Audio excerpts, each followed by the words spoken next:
Alors, deuxième film de notre sélection pour le 15 juillet, Le héros de Berlin de Wolfgang Becker, résumé Allociné. Mischa Hartung, propriétaire d'un vidéoclub berlinois au bord de la faillite, voit sa vie basculer. À l'occasion du 30e anniversaire de la chute du mur de Berlin, un journaliste le présente comme le cerveau d'une évasion massive historique de la RDA. Devenu un héros malgré lui, il se retrouve pris dans un engrenage de semi-vérité et de mensonges éhontés. Bande-annonce. Sie sind ein Held. Nur weiß das keiner. Das müssen wir ändern. Sonderheft, 30 Jahre Mauerfall. Landmann. Die größte Massenflucht der DDR. Wir erzählen die bisher unbekannte Geschichte des Masterminds dieser Aktion. Was hat das mit mir zu tun? Sie sind verantwortlich dafür, dass 127 Menschen vom Osten in den Westen gefahren sind. Ich fürchte, das ist ein riesiges Missverständnis. Alors, Paul, que voulais-tu nous dire sur le héros de Berlin de Wolfgang Becker? Moi, je suis très curieux parce qu'en fait, tout simplement, c'est le réalisateur de Goodbye Lenin, qui est un film très très bien. Et dont on a parlé brièvement dans l'épisode sur Oulia avec Lucie. Un film que j'avais revu en plus il y a quelques années et qui fonctionne toujours hyper bien. C'est à la fois très drôle, très émouvant, enfin bref. Et en fait, disons qu'à l'annonce du héros de Berlin qui sort en salle là, en juillet, moi ça m'a un peu surpris parce qu'en fait je me suis dit mais ça fait un moment qu'il est mort, Wolfgang Becker. Donc effectivement, Wolfgang Becker est décédé en fin d'année 2024, qu'il n'a pas fini le film. Et comment dire, bah voilà, c'est tout simplement assez toujours un peu curieux quand même, une sortie posthume, hein, qu'il y a eu ça avec le Paul Vécali il y a pas longtemps. Ouais. Puis là, en plus, je veux dire, le pitch rappelle un peu Goodbye Lenin, donc est-ce que c'est en bien, en mal, que voilà, ça le rappelle, je sais pas. Mais toujours l'aspect assez cocasse d'un truc de mensonge autour de l'histoire allemande. Bon voilà, avec Goodbye Lenin, il a prouvé qu'il était excellent à faire ça, donc bon. Qu'il se rate peut-être, je sais pas, mais il y a quand même une certaine garantie de passer un très chouette moment. Sachant que de ce que j'ai compris en regardant la bande-annonce, c'est un peu l'opposé de Goodbye Lenin. Puisque c'est pas quelqu'un qui fait croire que l'Allemagne de l'Est existe encore, mais c'est quelqu'un qui fait passer quelqu'un d'autre comme étant un héros alors qu'il a rien fait en fait. C'est une histoire totalement bidonnée quoi. Oui, c'est ça. Mais qui du coup prend une ampleur incroyable. Du coup, tant mieux que ce soit pas le même pitch vraiment quoi, mais c'est au moins voir qu'est-ce qu'il peut toujours faire pour justement parler un peu de l'histoire allemande sur un ton quand même assez étonnant. Enfin avec un pitch un peu improbable quoi. Ouais, carrément. Non, très intriguant. Ouais.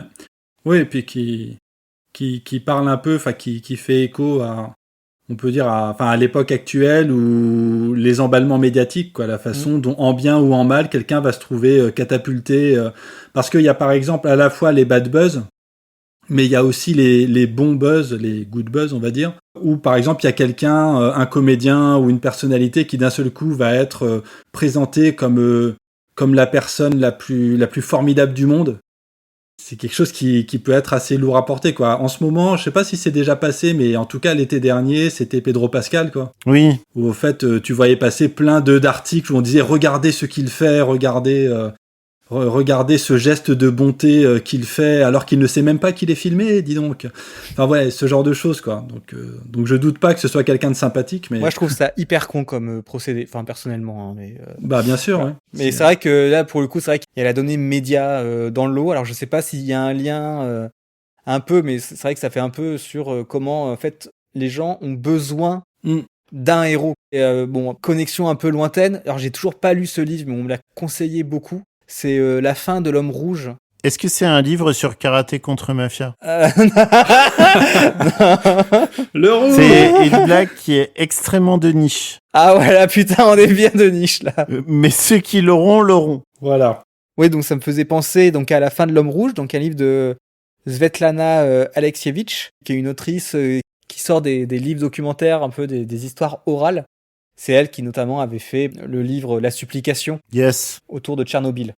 Enfin, il n'y avait pas une ligne écrite par elle, mais c'était que des témoignages de gens qui ont vécu de près ou de loin de Tchernobyl, et c'est 10 ans après leurs témoignages, et donc elle les agençait ensemble pour raconter vraiment l'histoire de Tchernobyl. Et La fin de l'homme rouge, c'est sur la fin de l'URSS, en fait.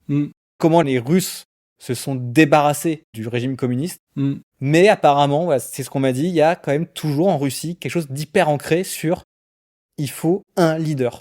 Ce qui peut expliquer la popularité d'un Vladimir Poutine, par exemple.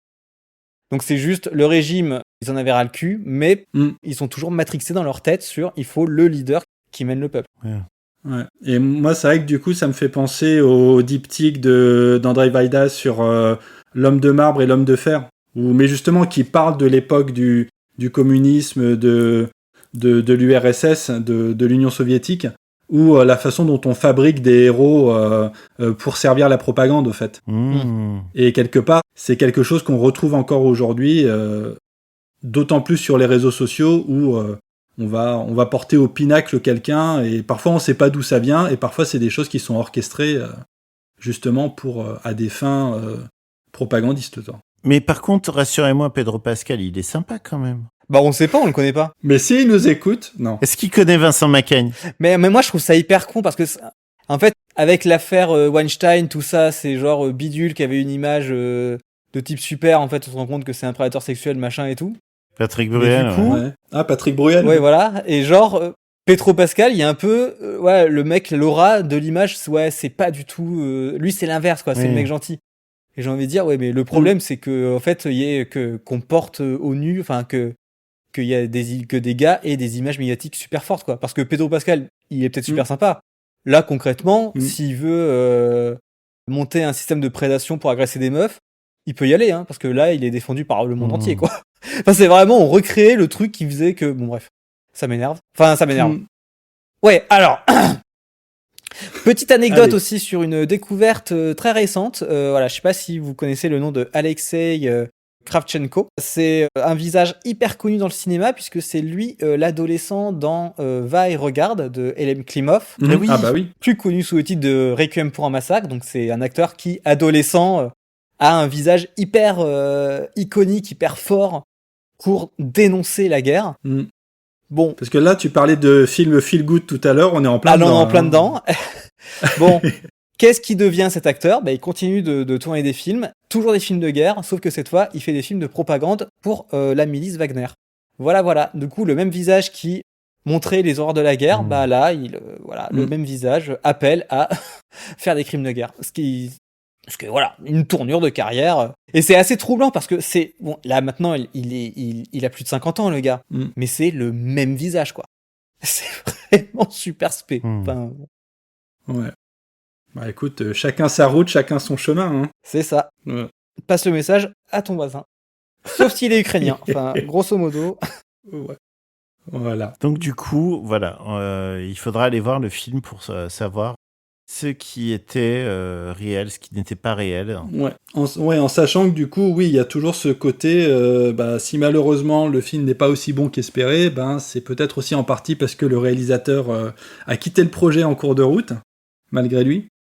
Et c'est vrai que c'est quelque chose qui est quand même rarement... ça donne rarement des très bons résultats.